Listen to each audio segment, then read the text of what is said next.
পরিবৃত্ত সংক্রান্ত ভিডিও দিয়েছি, ঠিক আছে।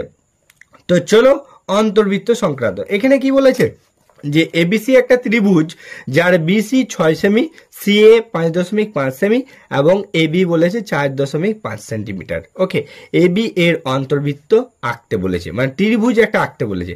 তাহলে আমি ছোট থেকে বড় থেকে ছোট হিসেবে তোমাদের বাহুগুলোকে এঁকে নিয়েছি, কিসের সাহায্যে? স্কেলের সাহায্যে। এঁকে নেওয়ার পরে সেটাকে তোমার কাটা কম্পাসের সাহায্যে সব থেকে বড় বাহুটাকে নিচে, তারপরে এইটাকে এই বাহুটাকে এখানে, এই বাহুটাকে এটাকে এইভাবে সাজিয়ে একটা ত্রিভুজ এঁকে নিয়েছি, যেটা তোমরা আগের ক্লাসে অন্যান্য ছোট ক্লাসে করে এসেছো, ঠিক আছে। সেরকম করে কেটে নিলে এরপরে এটার অপরে আমাদেরকে কি কি কনসেপ্ট গ্রো করতে হবে, সেটা হচ্ছে কি অন্তর্বৃত্ত।